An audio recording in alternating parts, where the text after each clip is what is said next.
Hi, my name's Nathan. Would you want to take a minute to just introduce yourself, introduce your own company and everything that you get up to? Absolutely. So my name's Alice Violet. I own Alice Violet Creative, which is a content marketing agency. We specialise in cybersecurity and tech brands, and we essentially see ourselves as a translator for technical and complex topics, and we make them beautiful, engaging, and essentially help brands that don't necessarily have a physical product to showcase their offering. Okay. So basically the aim of my questions is basically to identify the best routes into the industry and cybersecurity as such. So what types of candidates do best in terms of soft skills and sort of more technical skills and things like that? So I come from the perspective of I'm very active in the community and I give talks and things on how to communicate cybersecurity. I work with Cheltenham, I'm on the Golden Valley Development Project, and I'm very passionate about helping people understand cybersecurity.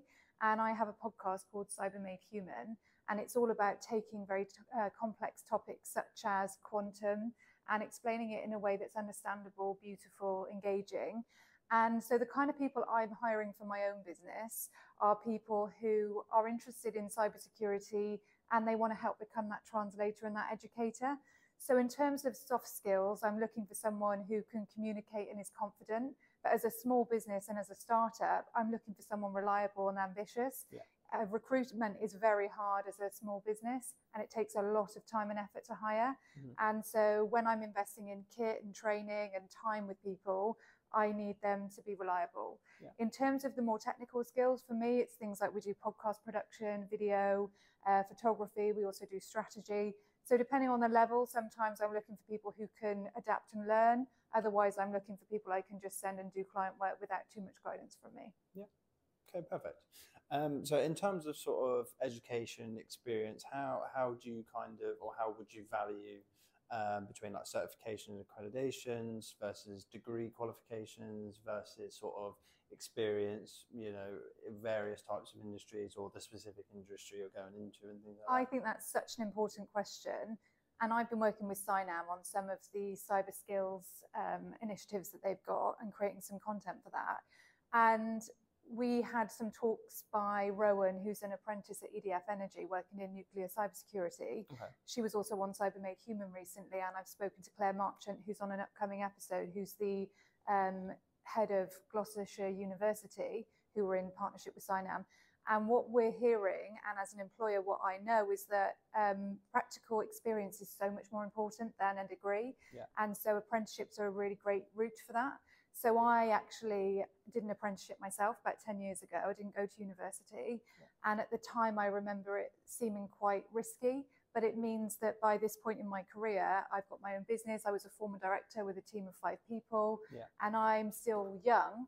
However, So based on that, would you say the sort of ultimate or optimum graduate candidate is someone with sort of placement experience, the degree, and a certification, or is it a combination of different things? Might be controversial, but I actually am not a huge... The actual certification isn't that important to me. Okay. I mean, I am a marketer versus a cybersecurity specialist. Yeah. We specialise in cyber brands, but we're marketing. But even I used to work for Sophos, which is a huge cybersecurity company.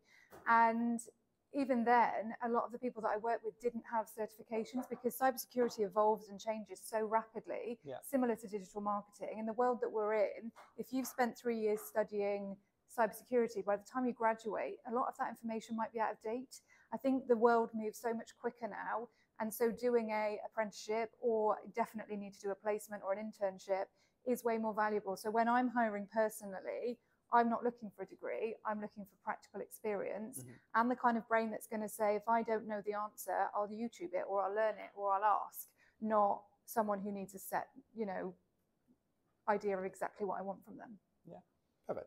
I know you said sort of degree isn't the most important thing, but for example, if the person you're hiring did have a degree, how important or how much value do you place on the sort of level of the degree in terms of like first class, second class, third class, and how important is that to you? Or do you kind of just see the degree and think they've got a degree, that ticks that box sort of thing? I definitely look at that. I mean, I'm hiring at the moment and I've been interviewing people who've got like a first class degree in English literature, for example, and as someone who writes loads, and loves reading and writing, that is a skill that I really respect, because I think that's, you know, writing is kind of fundamental to everything. And if you can write and communicate well and you can analyze text and things, that's something that I see as really valuable.